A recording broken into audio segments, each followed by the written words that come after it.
మీరు లోకానికి వెలుగే. మీరంటే ఎవరు? మనమే, నువ్వు నేను, మనందరము కలిసి. కనుక మనము లోకానికి వెలుగై ఉన్నాం. అంటే మనం ఎవరం అన్నమాట? జ్యోతులమై ఉన్నాము. ఎవరమై ఉన్నామండి? జ్యోతులమై ఉన్నాం. మనం ఎవరమై ఉన్నాము?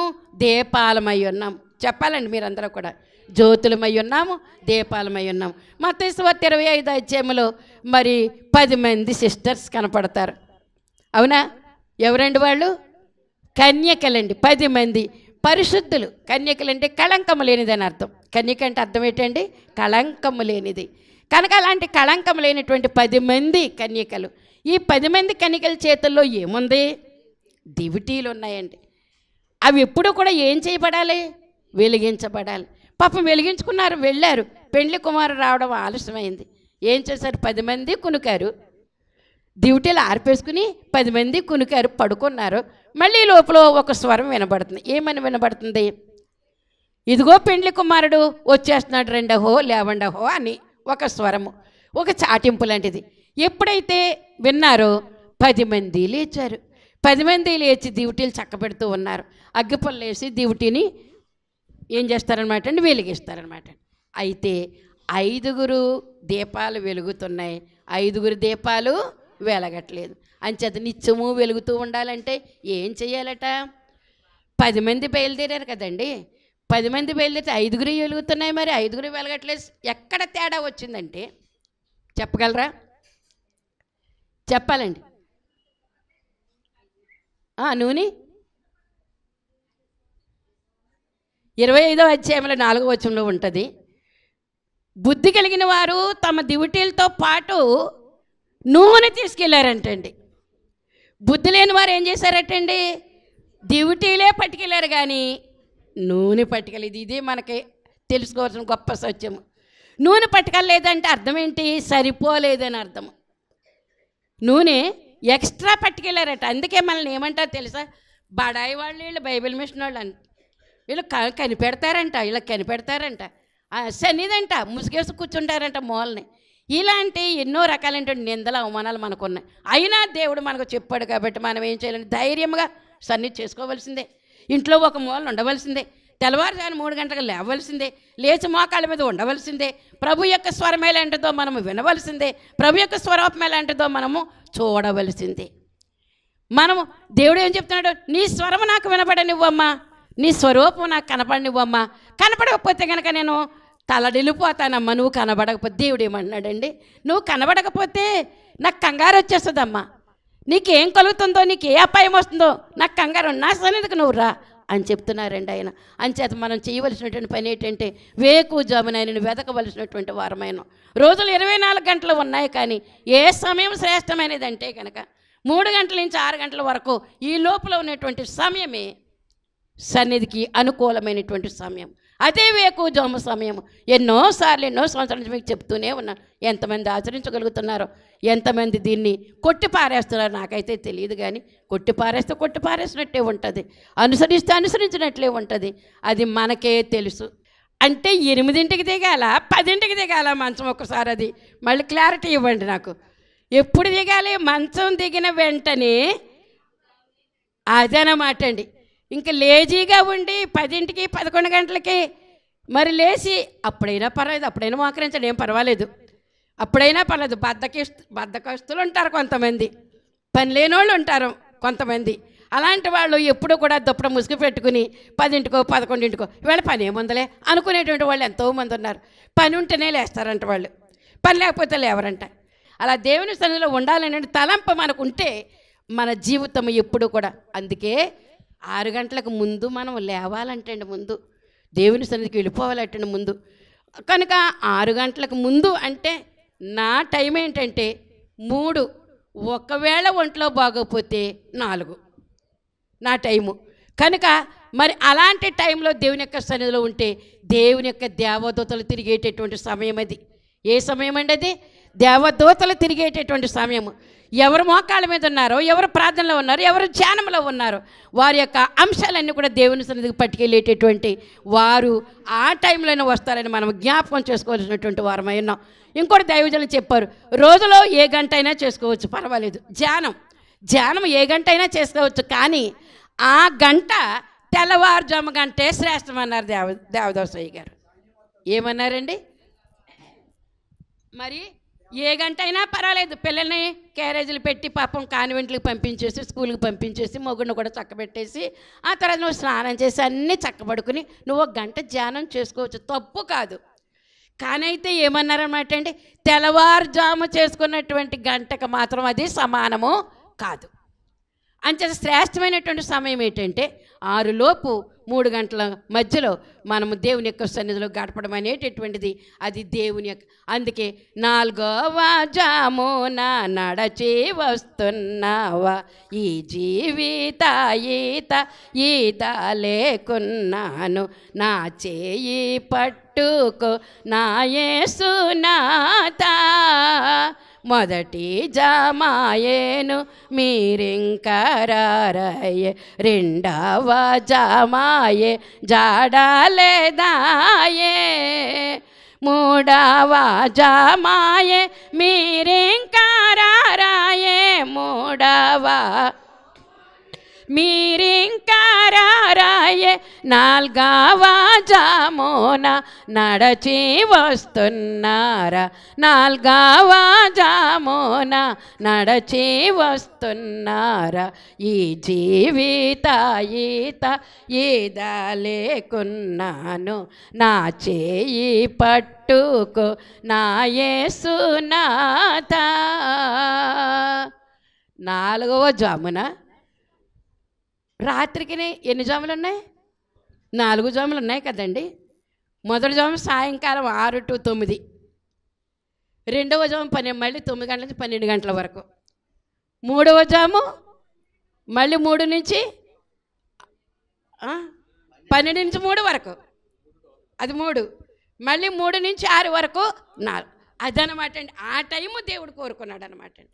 4వ జామున నడచి నడిచి వస్తారట మన దగ్గరికి 4వ జాములో. కనుక ఆ టైంలో పెట్టొద్దు మీరు. కనుక ఆ టైము ఎన్ని పనులున్నా సరే, ఎంత శరీరం అలసిపోయినా సరే, అందుకే దేవదాసయ్య గారు అన్నారు, ఈ శరీరాన్ని పట్టుకెళ్ళి సందులో పడేయండి అమ్మా అన్నారండి. ఏం చేయమన్నారండి? మూట కట్టుకుని పట్టుకెళ్ళి పడేయండి. అందులో లేవడానికి ఇష్టం ఉండదు, బద్ధకం తీరదు, అనారోగ్యం పక్క నుంచి ఉంటుంది మనకి.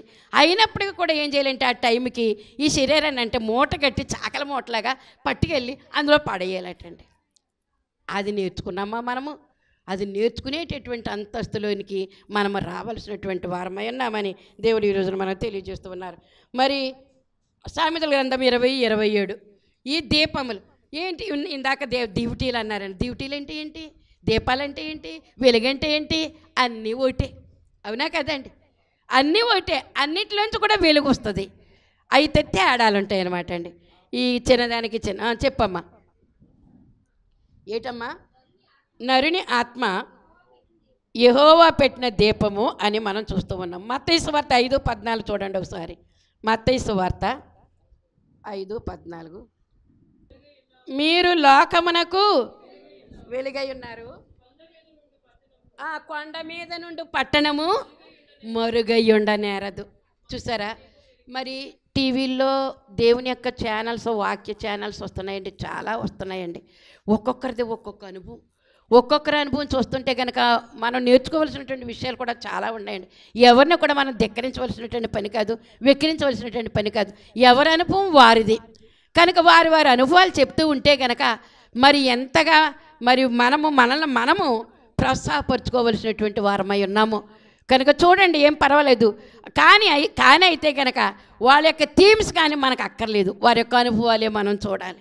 వారి యొక్క అనుభవాలు మనం చూసి నేర్చుకోవాల్సి ఉంటే కనుక మనం నేర్చుకోవాల్సినటువంటి వారమై ఉన్నామని దేవుడు మనకు తెలియచేస్తూ ఉన్నారు.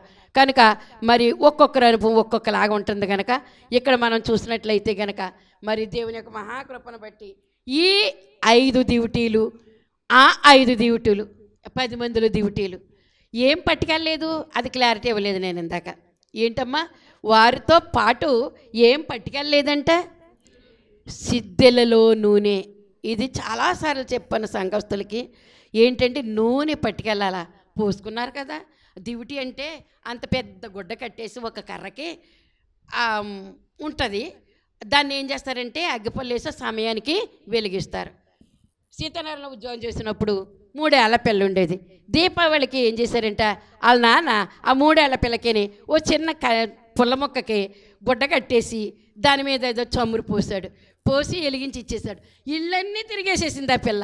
అందరి దీపాలు అయిపోయి దీపావళి పండుగ అయిపోయింది, కానీ ఈ పిల్లది మాత్రం ఆరలేదు. వచ్చి పోయించుకుంటూ ఉండేది. వాళ్ళ నాన్న చేత మళ్ళీ చమురు పోయించుకుంటూ ఉండేది. అంచేత అది వెలుగుతూనే ఉండేది. అయితే ఇప్పుడు సిద్ధెల్లో నూనె అంటే ఏంటన్నమాట? సిద్ధెలు సిద్ధులంటే ఇలాంటి తిత్తులు లాంటివి అనమాట అండి. సిద్ధులంటే బొడ్లో పెట్టుకోవడానికి అవకాశం కలిగించింది. అందులో నూనె పోసుకొని బొడ్లో పెట్టుకున్నారంటండి వీళ్ళు. అప్పుడు వీళ్ళు వేళాకోళం చేశారంట. ఎవరు వేళాకోళం చేశారు? మిగిలిన 5గురును. అంత చేదస్తం, ఏమంత అక్కర్లేదు, ఇది చాలు. అందుకే దేవదాస్ గారు చెప్పినటువంటి మాట ఏంటో తెలుసా? చాలు అనే జట్టు అంటే 5గురును, చాలదనే జట్టు అంట ఆ 5గురును. అంటే ఈ ప్రార్థన ఇంకా చేసుకోవాలి, ఈ వాక్యం ఇంకా చదువుకోవాలి. ఈవేళ 2 చదవాలి, రేపు 3 చదవాలి. ఇంకా వృద్ధి చేసుకోవాలి. మనము ప్రార్థన ఇంకా ఎక్కువ చేసుకోవాలి, వాక్యం ఇంకా ఎక్కువ చదవాలి, సన్నిధి ఇంకా ఎక్కువ చేయాలి అనేటటువంటి తలంపు మనకు ఉన్నప్పుడు ఇంకా వృద్ధిలోనికి వస్తుందని మనం అర్థం చేసుకోవాల్సినటువంటి వారమైనామని దేవుడు మనకి ఈ రోజున వాక్యం తెలియజేస్తూ ఉన్నారు. కనుక ఈ చాలిన జట్టు మామూలు కాదంటండి, నూనె చాలిన జట్టు, నూనె చాలని జట్టు. చెప్పండి మీరు, 2 జట్లు ఉన్నాయి ఇక్కడ. నూనె చాలిన జట్టు ఒకటి, చాలని జట్టు ఒకటి. ఏ జట్టులోకి వెళ్తాం మనం? చాలు అనుకుంటే ఇంతటితో అయిపోద్దంట. చాలదు, ఇంకా చేసుకోవాలి ప్రార్థన. చాలదు, ఇంకా నేర్చుకోవాలి వాక్యము. చాలదు, ఇంకా చదవాలి వాక్యము. అది చాలదు, ఇంతటితో సరిపెట్టడానికి వీలు లేదండి. ఈవేళ ఆరాధనకి వెళ్ళాను కదా, మళ్ళీ ఆదివారం వెళ్ళక్కర్లేదులే అనుకుంటామంట. ఒక ఆదివారం వెళ్ళినా 2వ ఆదివారం వెళ్ళకపోయినా పర్వాలేదు అనుకుంటే చాలదు. ఎప్పటికప్పుడే ఏం చేయలేమంటే చాలదు అనుకుంటేనే ఇంకా వేసుకుంటూ ఉండాలి, ఇంకా చేసుకుంటూ ఉండాలి, ఇంకా చేర్చుకుంటూ ఉండాలి. మన యొక్క ఖాతాలోకి ఇంకా చేర్చుకోవాలి. ప్రార్థనలు, వాక్యము, సన్నిధి. ఇది అంచేత ఎప్పుడైతే ఈ కడుపు నిండా ఉన్నాయో చెడుగు రావడానికి అవకాశం ఉండదు. ఈ కడుపు నిండా, హృదయం నిండా ఇవన్నీ కూడా అలవాట్లన్నీ కూడా మనకు ఉండిపోతే ఈ చెడు గింజలోకి వెళ్ళటానికి అవకాశమా? గ్లాసు నిండా నీళ్ళు ఉన్నాయండి, దానిలో ఇంకా పొయ్యగలమా? ఇంక మనం పొయ్యలేము. అది ఏమన్నా అరగా ఉంటే లేదా కొంచెం లోటుగా ఉంటే పొయ్యగలం. కానీ అంచేత వాక్యంతోనూ సన్నిధితోనూ మన గుండె నిండిపోతే ఇంక ఏది రావడానికి కూడా అవకాశము కలగదు. కనుక నూనె చాలిన జొట్టులో ఉండొద్దు, చాలని జొట్లు. చాలని ఇంకా నేను పట్టుకుని వెళ్ళారటండి. అందుకే పడుకున్నప్పుడు ఆరిపోతే వాళ్ళు లేవగానే మళ్ళీ ఏం చేశారు? ఆ తిత్తులో పట్టుకెళ్ళారే, పోసుకుని వెలిగించుకున్నారు. అమ్మీ నూనె కొంచెం ఇవ్వరా అని అడిగారంటే అప్పుడు వాళ్ళని అడిగారా లేదా? ఏంటమ్మా మీరు వెలిగించేసుకున్నారు, మా మీద ప్రేమ లేదా? సహోదర ప్రేమ చూపించండి కొంచెం అంటే. అమ్మ మేము ఇక్కడికి చాలినంత పెట్టుకున్నాము, మళ్ళీ ఇంకొంచెం ఎక్కడికైనా వెళ్తే ఇంకొంచెం పెట్టుకుంటాను తప్ప. ఇప్పుడు మట్టికి అందుకు బుద్ధిగల కన్యకలు మాకును మీకును ఇది చాలాదేమో అంచేత కొన్ని అమ్మేవాళ్ళు ఉంటారు, వీళ్ళు పోయి కొనుక్కు తెచ్చుకోండి అన్నారు. ఇంకా వాళ్ళ పాటలు ఎన్ని పాటలు పడ్డారో మనకు అర్థమే. అన్ని పాటలు తలుపు తడుతూ ఉన్నారు, ఎవరో తీయట్లేదు. ఏం చేతంటే 12 గంటల టైము ఎవరో తీస్తారండి తలుపులు? తీరండి. ఎవరికి అవసరం లేదు. వీళ్ళ కోసం వీళ్ళకి ఉండవలసిన అవసరం ఎవరికీ లేదు. అంచేది వాళ్ళు కొట్టి ఆఖరికి ఎవరినో పచ్చమలు తీసుకుని తెచ్చుకున్నారండి పాపం. అయితే అక్కడికి ఇక్కడికి వచ్చేసరికి ఏమైపోయింది? తలుపు వేయబడింది. ఇదే రాకడ, 2వ రాకడ సమయంలో ఉన్నటువంటి నువ్వు నేను కూడా నేర్చుకోవాల్సినటువంటి గొప్ప సంగతి ఏంటంటే ఈ దీపం ఎప్పుడూ కూడా వెలుగుతూ ఉండాలంటే ఎప్పుడు కూడా ఏముండాలి? చమురు ఉండాలి. ఎప్పుడు కూడా ఆ బొట్టు గిల్లుతూ ఉండాలి. ఎప్పుడు కూడా ఆ యొక్క అద్దాలు తుడుస్తూ ఉండాలి. క్లియర్గా కనపడతాయి, స్పష్టంగా కనపడతాయి. మన జీవితము అలా తెల్లముగా ఉండాలి. కొండ మీద నుండి పట్టణము చెప్పాలని డాష్ పూర్తి చేయండి. మరుగై ఉండనేరదు. అది కొండ మీద ఉందండి ఆ పట్టణము. ఏంటండి అందరికీ కనపడుతుంది. అది మనం ఇక్కడ కారు నుంచి వెళ్తుంటే కనుక ఆ పట్టణం మనకి అలా ఎత్తుగా కనపడుతూ ఉంటుంది అన్నమాట. అలాగ మనము మన జీవితము, మన వాక్య జీవితం అలాగ ప్రకాశిస్తూ ఉండాలి, కనబడుతూ ఉండాలి. దీపస్తంభం మీద పెట్టబడినటువంటి దీపము వలె. ఎక్కడుండాలి దీపము? స్తంభం మీద ఉండాలంటే అండి. వెలిగించి కొంచెం కింద, అక్కడ కూడా వాక్యంలో ఉంది, ఏమనింది? కొంచెం కింద కానీ మనుషులంట దీపం వెలిగించి కొంచెం కొంచెం కింద పెట్టరు కానీ అది ఇంట నుండి వారికి అందరికీ కూడా వెలిగించుటకై దీపస్తంభం మీద పెట్టుదురు. అది దీపం అంటే అంచేత మనము ఇప్పుడు ఒక్క మాట, అన్నమ్మగారు రాలేదు, ఆవిడ రక్షించబడింది అన్ని జనాంగాల్లో నుంచి రక్షించబడినటువంటి అన్నమ్మగారు. ఆవిడ ఇంచుమించు ఇప్పుడు 50 మందికి బాప్తిసాలు ఇప్పించింది. ఆవిడ చదువుకుందా, ఉద్యోగస్తురాలా, ధనవంతురాలా? ఆమె దగ్గర ఏముందండి? వెలుగుతున్నటువంటి దీపం ఉంది. అది అంటే రక్షణ తీసుకున్నటువంటి మనుషులమైనటువంటి మనము ఇతరులకు వాక్యం చెప్పి వారు రక్షణలోకి వచ్చేటట్లుగా మనం ప్రయాసపడాలని ఆ యొక్క ఉద్దేశం అనమాట అండి. దీపం వెలిగించి గబగబా కొంచెం ఎక్కడ ఉందని పెట్టామనుకోండి, ఉంటుందా దీపం? గాలి తగలకపోతే దీపం ఆరిపోద్ది. అంటే ఏంటనమాట? కొంచెం అంటే ఏంటో తెలుసా మీకు? కొంచెం అంటే ఏంటి? కొంచెం కింద పెట్టడం అంటే ఏంటి? మంచం కింద పెట్టడం అంటే ఏంటి? కొంచెం అంటే వ్యాపారం అంటండి. అంటే ప్రసంగానికి వస్తాను, ఎన్ని వేలు ఇస్తావు? మీ ఊరు రావాలని నాకేం చేస్తావు? ఎన్ని వేలు లేకపోతే ఎంత ఇస్తావు? నాకేం చేసి పెడతావు? నాకేమి ఇస్తావు? ఈ బేరం ఆడతారంటే అండి. అంటే దీపం వెలిగించబడింది, నువ్వు వాక్యం ప్రకటన చేస్తూ ఉన్నావు, కానీ అయితే ఎక్కడ పడిపోతున్నావు? నువ్వు వ్యాపారంలో పడిపోతున్నావు. కొంచెం అంటే వ్యాపారం అని లెక్క పెట్టుకోండి. ఇంక దేని కింద పెడుతున్నావంటే నువ్వు మంచం కింద. మంచం అంటే ఏంటి? నిద్ర, విశ్రాంతి కాదండి బాబు. మంచం అంటే విశ్రాంతే, కానీ దీపం మాత్రం మంచం కింద పెడితే గనక బద్ధకస్తుల పని. వాక్యం ఉంది, రక్షణ ఉంది, నీకు వరాలున్నాయి, ఫలాలున్నాయి, ఎన్నో ఉన్నాయి, కానీ నువ్వు ప్రార్థనకి వెళ్ళాలంటే లేవలేవు. అయ్యి బాబు మంచి నిద్ర బంగారం. మా స్కూల్లో పనిచేసినప్పుడు ఒక టీచర్ గారు ఉండేవారు. ఆవిడకి అంటే అందరము అవుటి బెల్ కొట్టినప్పుడు కూర్చుంటాం కదా 10 నిమిషాలు, అప్పుడు అందరం పిచ్చాపట్టి మాట్లాడుకుంటూ ఉంటాం. ఆ టీచర్ గారు ఏమనేవారు తెలుసా? నాకు అన్నిటికంటే కూడా నిద్ర ఎక్కువండి. బంగారం ఇచ్చినా కూడా నాకు నిద్ర అంటే ఎంత ఇష్టం, బంగారం కూడా వద్దంటానండి ఆ టైంలో. అంటే ఆవిడకి ఏం కావాలన్నమాట అండి? నిద్రే కావాలంటండి. ఆవిడ నిద్రే బంగారం అంటే. జీవితంలో దానికి మించినటువంటి ముఖ్యమైనటువంటి విషయం ఏమీ లేదంటండి. అలాంటి వాళ్ళు ఏమవుతారనమాట అండి? మంచం కింద పెట్టేశారనమాట అండి. దీపాన్ని మంచం కింద పెట్టేశారనమాట అండి. అంటే నువ్వు అవునన్నప్పుడు కానన్నప్పుడు కూడా నువ్వు నిద్రపోతానే ఉంటావు. నువ్వు ప్రార్థన సమయంలో కూడా నువ్వు నిద్రపోతున్నావు నువ్వు అని అర్థం. దాని అర్థం ఏంటంటే అది ప్రార్థన సమయంలో కూడా నువ్వు నిద్రపోతున్నావా? అది మనం ఆలోచన చేసుకోవాలి. ఇక్కడ ప్రార్థన జరుగుతుందంటే నిద్రపోయేవాళ్ళు లేరా? ఇంట్లో కుటుంబ ప్రార్థన పెట్టుకుంటే పడుకునేవాళ్ళు లేరా? రారు, ప్రార్థన స్థలానికి రారు. చాపేసుకుంటాం, బైబిల్ పెట్టుకుంటాం, ప్రార్థన చేసుకుంటాం, పాటలు అయిపోతాయి, వాక్యం చదువుకోవడం అయిపోద్ది, ముగింపు ప్రార్థన దీవెన కూడా అయిపోద్ది. వాళ్ళ మంచం మేంచలే కలిసి కదిలి రారు. అంటే ఇప్పుడు దీపాన్ని ఎక్కడ పెట్టారనమాట అండి? మంచం మీద పెట్టేశారు, మంచం కింద పెట్టేశారు, కొంచెం కింద పెట్టేశారు. కనుక ఇలాంటి మంచము కొంచెం కింద పొందినటువంటి రక్షణను ఆ విధంగా పెట్టడానికి వీల్లేదు. ఈ పొందిన రక్షణ పొందుతూనే ఉండాలట, మనము కాపాడుకుంటూ ఉండాలి. ఈ పొందబోయే రక్షణ అన్నారండి, త్రికాల రక్షణ అన్నారు. పొందే సమయం ఎప్పుడో మేము అయిపోయిందంటే కుదరదు. ఈ పొందిన రక్షణను మనం ఏం చేయాలంటే కాపాడుకుంటూ ఉండాలి, ప్రార్థనకు వెళ్తూ ఉండాలి, పదును పెడుతూ ఉండాలి. అది మనం చేసుకోవాల్సినటువంటిది. అమావాస్య ప్రార్థనకు వచ్చినటువంటి నువ్వు నేను కూడా మనం నేర్చుకోవాల్సినటువంటి గొప్ప సంగతి ఏంటంటే నిత్యము దీపం వెలుగుతూ ఉండాలి. ఏం చేయాలండి?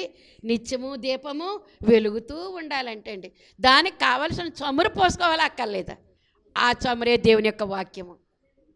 అర్థమవుతుందండి? ఆ వెలుగే తన యొక్క వాక్యం. దేవుని యొక్క వాక్యము మనం శుద్ధీకరిస్తూ ఉంది, స్వస్థపరుస్తూ ఉంది, నిండుగా చమురు పోసుకుంటూ ఉండేటటువంటి పరిస్థితి అని మనము అర్థం చేసుకోవాల్సినటువంటి వారమైనాం. కాబట్టి దేవుడు మనకేం తెలియదు, వెలుగు కలుగును గాక అని పలికినటువంటి తండ్రి యొక్క మాట నిత్యము ఉంది. చీకటి పడిపోయినా సరే వెలుగు ఉంది మనకి. చీకటి పడిపోయినా సరే ఏముంది? వెలుగుంది. ఆయన వాక్యం ఉంది, ఆయన ప్రార్థన ఉంది, ఆయన యొక్క వర్తమానాలు ఉన్నాయి, ఆయన యొక్క సన్నిధి ఉంది. ఇదంతా కూడా వెలుగే అని మనం అర్థం చేసుకోవాల్సినటువంటి పరిస్థితి మనకి. 2 తిమోతి 2:4 సైనికుడు ఎవడును యుద్ధమునకు పోవునప్పుడు తన్ను అది దండులో చేర్చుకున్న వారిని సంతోష పెట్టవలెనని ఈ జీవన వ్యాపారములలో చిక్కుకొనడు. చూసారా? వ్యాపారం ఉండాలి, అక్కర్లేదా? మరి జీవనోపాధే కదా, వ్యాపారం ఉండాలి. కానీ దండులో చేర్చుకున్న ఒక నాయకుడు ఉన్నాడటండి. ఆ దండులో ఉన్నటువంటి సైనికుడు ఆ దండు నాయకుడిని సంతోష పెట్టడానికి ఈ జీవన వ్యాపారాల్లో చిక్కుకోడటండి. జీవన వ్యాపారం అంటే మన జీవనోపాధి కాదండి. అవసరమైనవి, అవసరం లేనివి, అది ఇది చెత్త చెదారం పోగేసుకోవడం అంటే చిక్కు వేసుకుంటాడనమాట. అందులో ఏమైపోతాడండి? చిక్కు వేసుకుని ఒక పెద్ద పాస్టర్ గారు, పాపం ఆయన పెద్ద పాస్టర్ గారు, పెద్ద మినిస్ట్రీ ఉంది. ఆయన సాక్ష్యం చెప్తున్నారు. ఆయన ఎంతగా దేవుని భక్తిలో ఉన్న, ప్రపంచ లెవెల్లో దేవుని యొక్క భక్తి కలిగినటువంటి వాడు. ఆయన అన్నారంట, స్నేహితుడు ఒకడు వచ్చి ఒక్క 50,000 పెట్టుబడి పెట్టండి, 25 లక్షలు వస్తాయి మీకు అన్నాడంటండి. ఏమన్నాడండి? పెట్టవలసింది ఎంత? 50,000. ఆయన జీవితానికి 50,000 కష్టమే, కానీ ఎలాగోలా చేసి ఎంత వస్తుంది ఇప్పుడు మనకి? 25 లక్షలు వచ్చేస్తుంది 50,000 అంటే. చిక్కుకున్నాడంటే ఇప్పటి వరకు కూడా అందులో నుంచి బయటపడలేదటండి. 20 సంవత్సరాల క్రితం చిక్కుకున్నాడటండి అందులో. జీవన వ్యాపారములు ఏంటండి? కుడితులు ఎలకల కొట్టుకోవడమే తప్ప ఇంకా బయటపడడానికి వేయలేదు, ఇంకా పడలేము ఇంకా. అందుకే ఏం చేయాలంటే, అందుకే నిక్కచ్చిగా వచ్చినటువంటి సొమ్ము 1 పైసా చాలు. మీరు అర్థం చేసుకోండి. నిక్కచ్చిగా వచ్చినటువంటి సొమ్ము 1 పైసా చాలు నీకు. అది నమ్మకమైనది. నిక్కచ్చి సొమ్ము నీ దగ్గర నుంచి ఎవడో తీసుకున్నా ఏం పర్వాలేదు, నీ కష్టమే పోతుంది అంతే తప్ప ఈ లోకము యొక్క జీవన వ్యాపారాల్లో చిక్కుకోడట ఎవడు? నువ్వెవరివి? దేవుని యొక్క సైనికుడివి. నేనెవరిని? సైనికురాలు. మనందరం కూడా సైనికులమే. మన నాయకుడు ఎవరు? యేసుక్రీస్తు ప్రభువారు. మన నాయకుడు యేసుక్రీస్తు. దండులోకి వచ్చాము ఇప్పుడు మనము. రక్షణ తీసుకుని ఎక్కడికి వచ్చాము ఇప్పుడు మనము? దండులోకి వచ్చాం. దండులోకి వచ్చినటువంటి నువ్వు నేను కూడా ఏం చేయవలసి ఉందంటే ఆయన్ని సంతోష పెట్టవలసిన వారమైన ఎవరినమ్మా? యేసు ప్రభు యొక్క ఆ నాయకుడు, మన నాయకుడు అయిన ఆ నాయకుడు మనం సంతోష పెట్టడానికి ఈ జీవన వ్యాపారంలో మనము చిక్కుబడకూడదు. ఎక్కడుండాలి? ఆ సైనికులం కాబట్టి సైనికుడు ఎక్కడ ఉండాలో అక్కడే ఉండాలి. సైనికుడు ఎక్కడ ఉంటాడో? యుద్ధంలోనే ఉంటాడు. సైనికుడు ఎక్కడ ఉంటాడండి? యుద్ధం. అందుకే ప్రతి క్రైస్తవుడు కూడా ఒక యుద్ధరంగం ఇది. ఈ లోకము యుద్ధరంగము. దీన్ని జయించాలి మనం. కనుక వాక్యముతో, ప్రార్థనతో, సన్నిధితో దీన్ని జయించేటటువంటి స్థితి దేవుడు మనకి ఇవ్వాలని కోరుకుంటూ ఉన్నాను. దేవుని యొక్క మహాకృపను బట్టి మరి ఈరోజు దీపములను గురించి దేవుడు తెలియచేశాడు. ఇంకా దీపాల దండు ఒకటి ఉందంటండి. దీపాల దండు అంటండి. దీపావళి అన్నారండి. దీపావళి అంటే ఈ లోకంలో చేసుకునే దీపావళి కాదు. వళి అంటే వరుస, పంక్తి. దీపావళి అంటే దీపముల వరుస. ఏంటండి అది? దీపముల వరుస. ప్రభువులో ఈ దీపాల వరుస, దీపావళి ఉందంటండి. దేవునిలో ఈ దీపాల వరుస ఉందంటండి. దీపావళి ఉందంటండి. అంటే లోకంలో దీపావళి తీసుకొచ్చి ఇవిడ ఎక్కడ పెడుతుంది ఏంటని అనుకోవద్దు. ఏం చెప్పాను? దీపావళి అంటే దీపముల వరుస. ఆ దీపముల వరుస ఎక్కడుందంటే మన యెహోవా దేవునిలో ఉంది. యెహోవా దేవునిలో దీపాల వరుస యేసు ప్రభులోకి వచ్చింది. యేసు ప్రభులోని దీపాల వరుస శిష్యుల్లోకి వచ్చింది. ఆ శిష్యుల్లోకి వచ్చిన దీపాల వరుస ఎవరిలోకి వచ్చింది? ఇప్పుడు మనలోకి వచ్చింది అనమాట అండి. ఈ దీపం వరుస. దేవా నీవు అనాది వ్యక్తివై ఉన్నావు, అదొక లక్షణం అంటండి. అదొక దీపం. అందుకని దీపాల వరుస అన్నారు కాబట్టి నీవు అనాది వ్యక్తివై ఉన్నావు. నిన్నెవ్వరూ కలుగు చేయలేదు. నీ ఎంతటా నీవే ఉన్నావు గనక నీకు వందనములు. అదొక లక్షణం అటండి. అదొక దీపం అటండి. రెండోది చెప్పండి. అదనమాట. దేవా నీవు వెలుగై ఉన్నావు. చూసారా? ఆయన ఏమై ఉన్నాడండి? వెలుగు వలె ఉన్నావు కాదు, ఆయనే వెలుగై ఉన్నాడు. ఆయనే వెలుగై ఉన్నాడు. అందులో ఇంచుమించు 10 లక్షణాలు ఉంటాయండి. చాలా లక్షణాలు ఉంటాయి. మనకి దైవలక్షణ శుద్ధులు దేవదాసయ్య గారు మనకి దీపావళి పెట్టారనమాట అండి. అది దీపాల వరుస. అందుకే నిత్యము కూడా దీపం దైవలక్షణ శుద్ధులు మనం చదువుకుంటాం కదండి. ఎందుకు చదువుకుంటాము? ప్రభు నీలో ఉన్నాయి, నాలో పెట్టినందుకు నీకు వందనాలు. నీలో ఉన్న ఈ దీపాల వరుస నాలో పెట్టినందుకు వందనాలు. నేను లోకంలో అనేక మందికి వెలుగునిచ్చేటటువంటి దీపముగా, వెలుగునిచ్చేటటువంటి జ్యోతిగా నేను ఉంటానని దేవుని యొక్క వాక్యం సెలవిస్తూ ఉంది. కనుక మనం అలాగ ఆ విధంగా దేవుని యొక్క సన్నిధిలో మనం చెప్పవలసినటువంటి వారమై ఉన్నాం. కనుక అమావాస్య చీకట్లో, అమావాస్య చీకటే. మరి ఒకవేళ చీకట్లో మనకేం కనపడకపోయినా వాక్యం అనే వెలుగు మన దగ్గర ఉంది. ఏముందండి? బాప్తిసం తీసుకున్నాం కనుక మనము జ్యోతుల వలె వెలుగుతూ ఉన్నాము.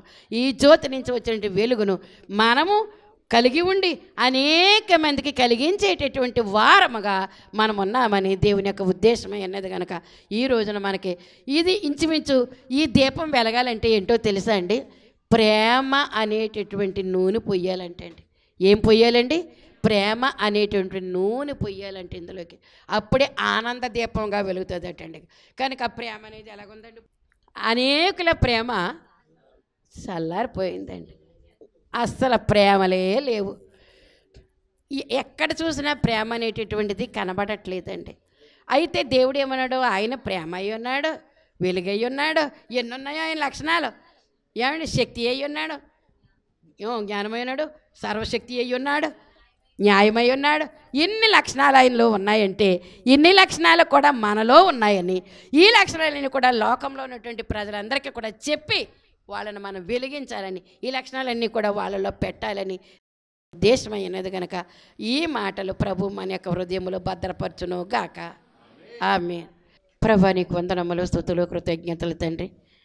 నువ్వు వెలుగై ఉన్నావు, మమ్మల్ని వెలుగుగా చూసావు. ఈ దీపాలు ఇప్పుడు కూడా వెలుగు చూడాలని మీరు కోరారు నా తండ్రి. దేవాలయంలో కూడా నిత్యం దీపం వెలగాలన్నారు. మా శరీరం అనేటి దేవాలయంలో ఈ యొక్క ఆత్మదీపం ఎప్పుడూ కూడా వెలుగుతూ ఉండేటటువంటి స్థితి మాకు దయచేయండి. నిత్యము ప్రార్థన, నిత్యము పాటలు, నిత్యము సన్నిధి, నిత్యము వర్తమానం వింటూ మా జీవితాలను సరి చేసుకుంటూ ఉండేటటువంటి స్థితి, శక్తి విన్నటువంటి మేమందరము కూడా మా జీవితాలు సరి చేసుకోవడానికి ఒత్తులు ఎప్పుడు కూడా గిల్లుతూ ఉండాలి. కనుక మాలో ఉండేటువంటి అవలక్షణాలు, గర్వము, అసూయ, సోమరితనము ఎన్నో ఉన్నాయి, అక్రమము, ఇవన్నీ కూడా మాలో నుంచి గిల్లేసుకుంటూ లేకుండా చేసి నిజమైనటువంటి వెలుగై ఉన్నారు మీరు. నిజమైన వెలుగుగా మేము ఉండటకు సహాయం చేసి అందుకు సరిపడినటువంటి నాయన మరి సహవాసం మేము చేస్తూ ఉండే కృప దయచేసి రెండవ రాకడకు ఆయత్తపరచుకోమని అతి శీఘ్ర కాలంలో పెండ్లి కుమారుడుగా మా కొరకు రానయ్యన్న యేసు పరిశుద్ధ నామమున మిక్కిలి నామముతో బ్రతిమలాడి వేడుకొంచున్నాం పరమ తండ్రి. ఆమేన్.